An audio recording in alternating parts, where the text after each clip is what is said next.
I think Tom Parker Bowles said pubs are the secular church, which I kind of, in some respects, do agree with. Like, it's a hub, and it's a very British thing, or UK thing, pubs. But I'd love to know sort of the birth of Gastropubs for you, like what your thoughts are on that, how when they came around, and then I would love to know some of your favourite pubs as well. Yeah, I mean, it's so true what you've just said. I mean, they are social hubs. They are not just drinking holes.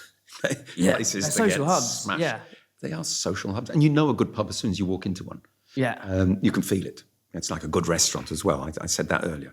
You can feel it. They've got an aura, and a good pub.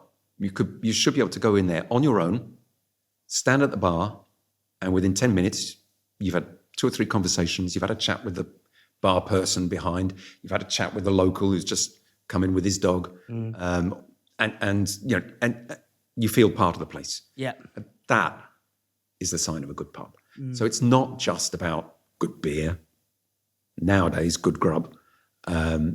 It's. What are some of your favourite pubs? Oh gosh, I'm not a huge pub person after saying all of that. Yeah. But I do appreciate a good pub. I live in South London, so the one on the Common is lovely. It's the Windmill. It's just a lovely pub, and they do good grub. And summertime there, it's just wonderful. You're on the Common. It's literally on the Common, and they've got a huge beer garden. You can sit outside with a nice pint or a nice cold drink. It just feels nice. And actually, the Windmill feels very much part of the Clapham community as well, because there are so many locals that flock there. Yeah. But that's just one that I pop in for a pint. But it's. What pubs do really good food, do you think? Well, what's some of the ones that you really... I suppose you've got the Devonshire. Yeah. And it is still a pub. And it's serving good food. It's not... I don't think it's pretentious or anything like that. And they do a mean Guinness, don't they? Yes. But then, I run a pub called the Wigmore, which is... part of the Langham in London. And the idea behind the Wigmore was just that, was to make it accessible for the locals and to make it have that local feel, but serve some exceptionally good food, but recognisable pub food. So there's a Scotch egg, there's a toasty, legendary cheese toasty, good beer, and served in the right way, and not expensive.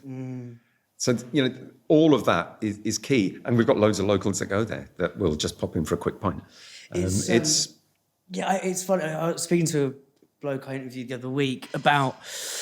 There's a lot of people saying he was Australian. He was sort of saying there's sort of difference in a lot of people say people in the UK are sort of miserable, walk around, but there's a kind of that common thing. Well, an Aussie would say that. Yeah, no. We were sort of debating it. I was like, what do you think? And I was like, well, everyone's saying this. If you go on a fucking tube, of course people are miserable. They're on their way to work, and it's probably cold, and people are not going to speak to each other, right? But if you put them in a pub like our secular church, as you say, so rightly say, Michel, it's like within 3 minutes you should have 3 conversations. Like it is, some cultures can only be, that's not me saying we should be getting sloshed the whole time, but it's so ingrained in our culture. Like you can only really understand it. It's almost like these little pockets of utopia where it's like people will speak to someone. People I wouldn't speak to on a tube, put me on a pint in a beer garden on a Friday, I'm way more likely to have a chat. Yeah, absolutely. And there's a comedian called Andrew Schultz who talks about doing shows in Ireland, and he's like, there's something about walking round Ireland, and he goes, the booze it's part of their tapestry, and it's like you walk around and pubs in Ireland I love because they play all the sort of shit, and it's like at 4 p.m. people have a couple of Guinnesses, and it's like everything wakes up, and then the music comes, and there's something so profound about pubs, and they are so British. I mean, I've got loads of family. All my family are in France, bar my daughter, and they all, as soon as they come to visit, want to go to a pub.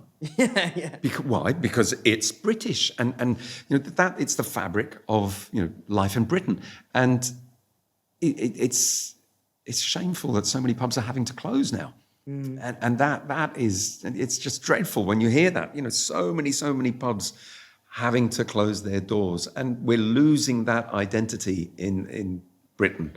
How would you go about sort of saving, like, other than, like, I know government intervention is, like, that's one part of the puzzle, right? Probably quite a big piece, right? Massive. But, like, say there are pubs struggling who are listening to this, like, on the Instagram things we put out, the clips, right? People are like, we can't, like, we're so struggling to, like, get people in. Like, what are some of the things you think you would do to help those sort of institutes? Well, government help, government intervention, financially, and that's not just for pubs, it's for the hospitality industry. There are many ways that they could help us, but pubs face something else, and that is the fact that booze is expensive. Younger generations are drinking less booze, and if they do want to drink booze, they will go to the supermarket and buy a 6-pack or buy a cheap bottle of vodka, drink it at home or on the way to a party, as opposed to going to a pub and having a few rounds. Yeah. It is a shame.